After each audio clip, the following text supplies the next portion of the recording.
Friends, welcome back to our channel Kanchana కథలు. ఈ రోజు మనం మర్యాద రామన్న కథల నుంచి ఒక మంచి కథను విందామండి. కథ పేరు మోసగాళ్లకు మోసగాడు. రామన్న దగ్గరకు ఒక రోజు ఒక యువకుడు వచ్చాడు. ఆ యువకుడికి ఒక కాలు లేదు. తన కాలు పోవటానికి కారణం తన స్నేహితుడని, కాలుకి బదులుగా స్నేహితుడి దగ్గర నుంచి తనకు డబ్బు ఇప్పించమని అడిగాడు.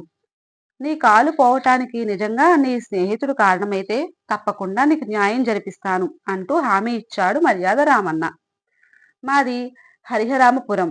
నా పేరు కిష్టప్ప. మా తల్లిదండ్రులకి నేను ఒక్కడినే కొడుకుని. మా ఊరి షావుకారు భూషయ్య కొడుకు వెంకటేశం నాకు మంచి స్నేహితుడు. ఎక్కడికి వెళ్ళినా మేమిద్దరం కలిసే వెళ్ళేవాళ్ళం. ఒక రోజు అతను నేను కలిసి తేనె కోసం అడవికి వెళ్ళాం. ఒక దగ్గర తేనె పట్టు కనిపించింది. క్రింద మంట పెట్టి దూరంగా కూర్చున్నాం. ఆ వేడికి తేనెటీగలు జుమ్మంటూ పారిపోతున్నాయి. ఆ సమయంలో వెంకటేషు నా మీదకు తూలిపడ్డాడు. నేనతని బరువు ఆపుకోలేక ప్రక్కనే ఉన్న పెద్ద గుంటలోకి జారిపోయాను. ఆ సమయంలో ఎక్కడి నుండి వచ్చిందో గాని ఒక పెద్ద బండరాయి వచ్చి నా కాలుని పచ్చడి చేసేసింది. నేను జరిగినదంతా మా ఊరి పంచాయతీలో చెప్పుకున్నాను. కానీ వాళ్ళంతా నేను అబద్ధం చెబుతున్నాను అన్నారు. ఆఖరికి వెంకటేశం కూడా మాట మార్చాడు. పేదవాణ్ణి, అవిటివాణ్ణి, నాకు న్యాయం చెయ్యండయ్యా అంటూ రామన్న కాళ్ళు పట్టుకొని దీనంగా వేడుకున్నాడు అతను. నీ పరిస్థితి నాకు అర్థమైంది. కానీ అక్కడ నువ్వు వెంకటేశం తప్ప జరిగిన విషయం చెప్పటానికి సాక్షులు ఒక్కరూ లేరు. నాకు కొంత వ్యవధి ఇవ్వు. నీకు తప్పకుండా న్యాయం జరిగేటట్లు చేస్తా అంటూ అప్పటికి ఆ యువకుడిని పంపించేశాడు. ఆ యువకుడిని పంపించేశాక అతనికి న్యాయం ఎలా చెయ్యాలా అని చాలాసేపు ఆలోచించాడు రామన్న. ఎంత ఆలోచించినా ఏం చెయ్యాలో బుర్రకు తోచలేదు. ఆ సాయంత్రం ఊరిలో ఉన్న దేవి ఆలయంకి బయలుదేరాడు. దారిలో ఉన్న 10 ఏళ్ల బాలుడు చెరువులో బోలెడన్ని రొయ్యలు దొరికాయి, సగం తీసుకుంటావా అంటూ నవ్వుతూ అడిగాడు. వెంటనే దేవి ఆలయంకి వెళ్లే దారి మార్చి కొమ్మరి గురువయ్య ఇంటికి వెళ్ళాడు. ఆ సమీపంలో గురువయ్య పచ్చి కుండల్ని కాల్చడానికి బట్టి పేరుస్తున్నాడు. రామన్నను చూడగానే ఏదో ముఖ్యమైన పనుంటే తప్ప స్వయంగా రాడని ఎరిగినవాడు కనుక చేతిలో పని వదిలేసి కంగారుగా రామన్నకు ఎదురొచ్చి, కబురు చేస్తే నేనే వచ్చేవాడిని కదా అన్నాడు. అవసరమైన పని పడి వచ్చాను గురువయ్య. మూడో కంటికి తెలియకుండా నువ్వు నాకు సహాయం చేసి పెట్టాలి అంటూ గురువయ్యకు ఏం చెయ్యాలో రహస్యంగా అతని చెవులో చెప్పాడు. అలాగే బాబు, నాకు ఒక వారం గడువు ఇప్పించండి అన్నాడు గురువయ్య. వారం కాకపోతే 10 రోజులు గడువు తీసుకో.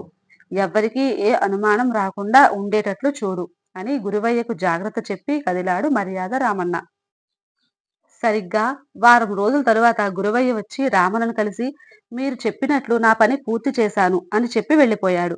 అతను వెళ్ళిపోయాక వారం క్రితం రొయ్యలు పట్టుకుని వస్తూ తనకి ఎదురుపడ్డ పిల్లాడింటికి వెళ్ళాడు రామన్న. రామన్న తమలాంటి వాడింటికి ఎందుకు వచ్చాడో అర్థం కాక పిల్లాడి తల్లిదండ్రులు కంగారు పడుతూ, అయ్యా, మా వల్ల ఏమైనా తప్పు జరిగిందా అని చేతులు జోడించి అడిగారు. కాదమ్మా అంటూ తను వచ్చిన పనిని వారికి చెప్పాడు. సంతోషమయ్యా, అలాగే తీసుకువెళ్ళండి అంటూ ఆ పిల్లాడిని పిలిచి రామన్నకు అప్పచెప్పారు. వాడిని తీసుకుని రామన్న సరాసరి గురువయ్య దగ్గరకు వెళ్ళాడు. గురువయ్య మట్టితో ఓ వినాయకుడిని బొమ్మను తయారు చేసి దానికి రంగులు దిద్దాడు. దాన్ని చూస్తే ఎవరైనా ఎప్పుడో పాతకాలం నాటి కంచు విగ్రహం అనుకుంటారు. దాని అడుగున అంతా డొల్ల. అందులోంచి ఓ 10 ఏళ్ల బాలుడు నిల్చుండడానికి సరిపోయేంత ఖాళీ ఉంది. ఆ బొమ్మ కళ్ళల్లోంచి లోపల నిల్చున్న బాలుడు బయట వారిని చూడవచ్చు. లోపల బాలుడు మాట్లాడితే బొమ్మ నోట్లోంచి మాటలు బయటి వారికి వినిపిస్తాయి. ఈ పిల్లాడికి ఆ బొమ్మను చూపించి ఏం చెయ్యాలో చెప్పాడు రామన్న. ఆ తరువాత ఊరిలో నమ్మకమైన 10 మంది యువకులను పిలిచి వాళ్ళు ఏం చెయ్యాలో చెప్పాడు.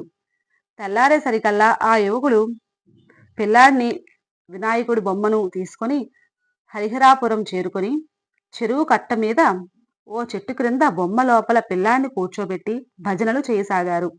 ప్రొద్దున్నే చెరువు కట్టకు వచ్చిన జనానికి, ఇక్కడ వినాయకుడు వెలిశాడు, పైగా ఈ వినాయకుడు మాట్లాడుతూ ఉన్నాడు అంటూ చెప్పారు.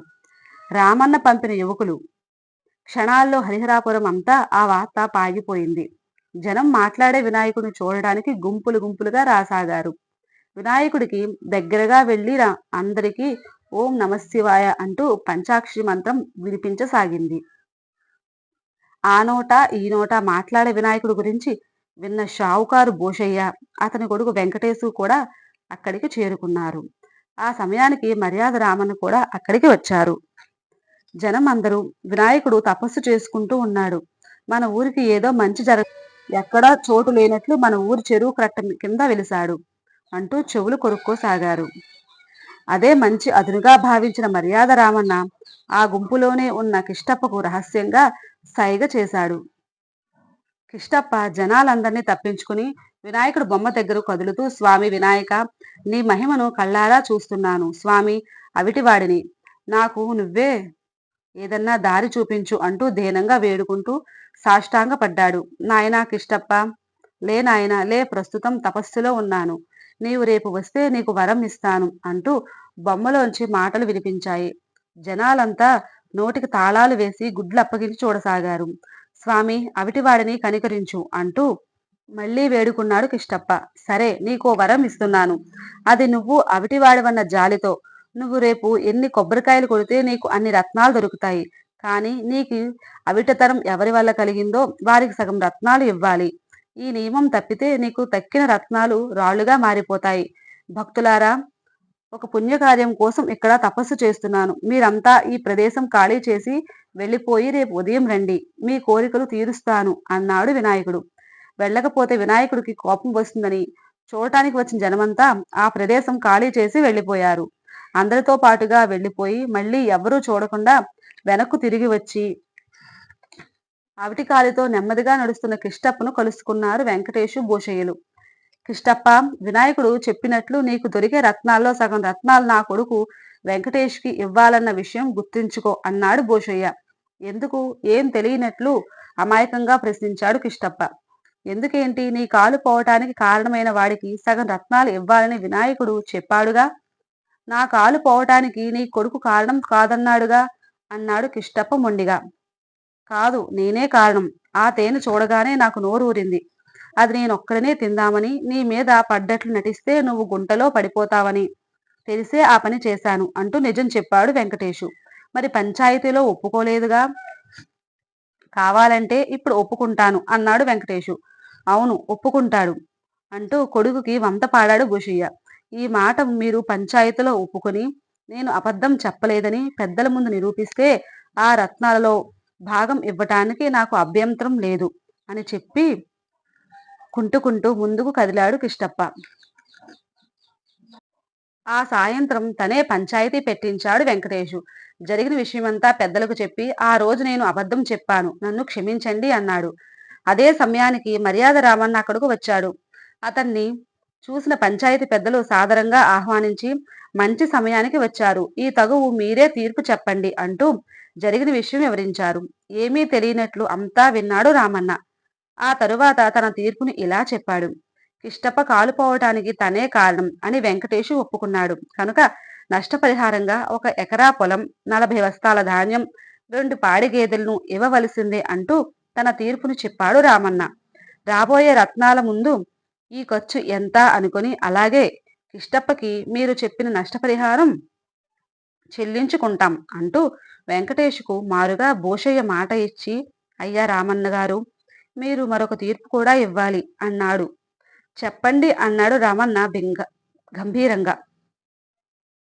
రేపు కిష్టప్ప కొట్టే కొబ్బరికాయలో ఆ వినాయకుడు చెప్పినట్లు వాడి కాలు విరగటానికి కారణమైన నా కొడుకుకి న్యాయంగా దక్కవలసిన సగభాగం ఇవ్వమని చెప్పండి అన్నాడు. రామన్న నవ్వుతూ, భలేవాడు భూషయ్య, ఈ కలికాలంలో దేవుడెక్కడున్నాడు? దేవుడెక్కడన్నా మాట్లాడతాడా? నిజంగా మాట్లాడితే మొదటిసారి ఈ కిష్టప్ప పంచాయతీ పెట్టినప్పుడు అతని కాలు పోవటానికి కారణం నీ కొడుకేనని సాక్ష్యం చెప్పేవాడుగా అన్నాడు.